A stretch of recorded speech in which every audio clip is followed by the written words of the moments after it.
बरोबर. तर त्या 2012च्या त्या केस नंतर 2013 पासून मुंबई पोलीसमध्ये निर्भया पथक आहे, जे की फक्त महिलांसाठी 24/7 अवेलेबल असतं. 24 तास म्हणजे माहिती आहे आपल्याला, अगदी रात्री 12 ते सकाळच्या पहाटेच्या 6 वाजेपर्यंत.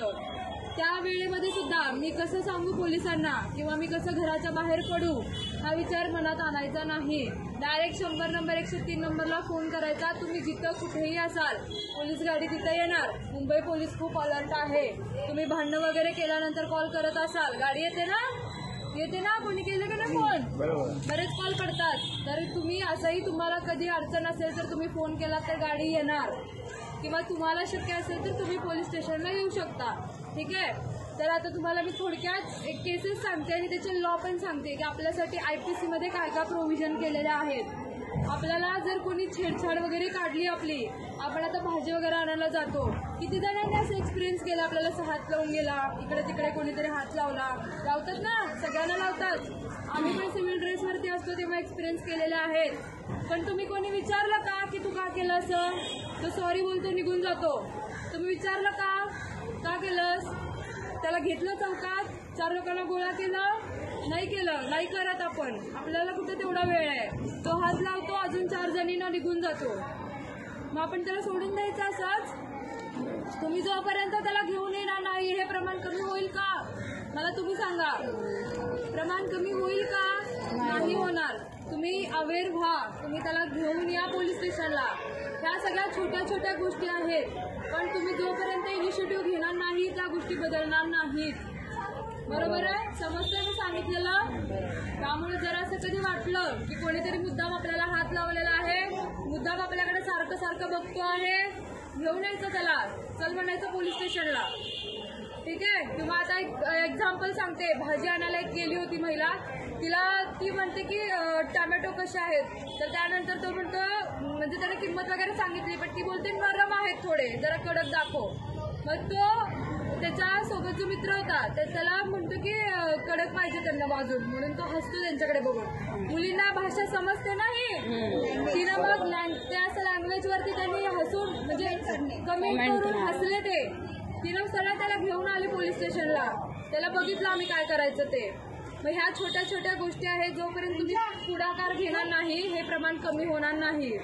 ठीक आहे. तर हे झालं 354 कायद्याअंतर्गत येतं हे. आता हे आपल्या काही महिला कामावरती जात असतील, आपण कामाच्या ठिकाणी जातो किंवा घरी येताना इकडे तिकडे जाताना जर एखादी व्यक्ती मला सारखं जाणवते, मी जिथं जाते माझ्या मागे मागे येते, असं होतं ना.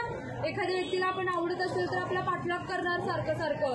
खास करून मुली ज्या 15 ते 20 वर्षाच्या वगैरे आहेत, सारखं त्यांच्या मागे मागे जायचं तर छान दिसते म्हणून, किंवा तिला बोलण्याचा प्रयत्न करायचा, तू छान दिसतेस, तुझ्याशी मैत्री करायची आहे.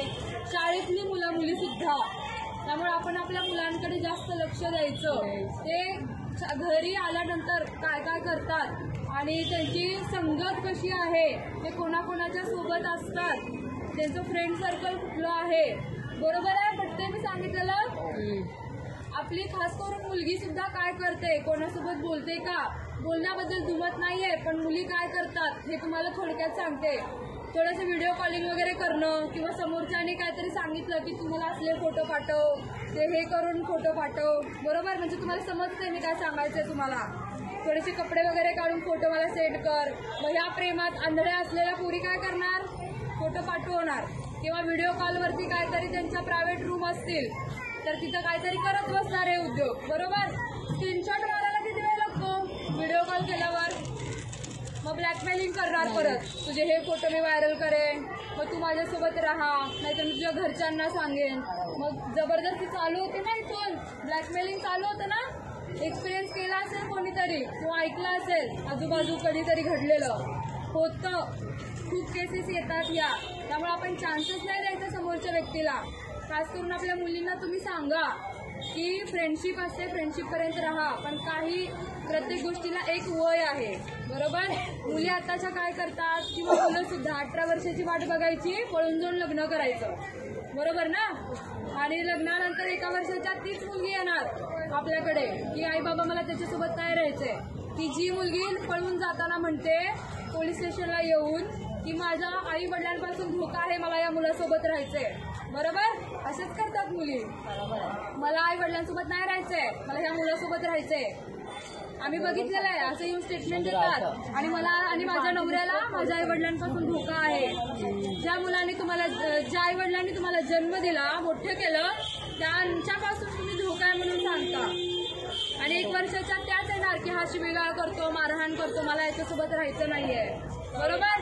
हे कशामुळे घडतं सगळं? मॅच्युरिटी नसते, आयुष्य बरबाद करून घेतलं. बरोबर?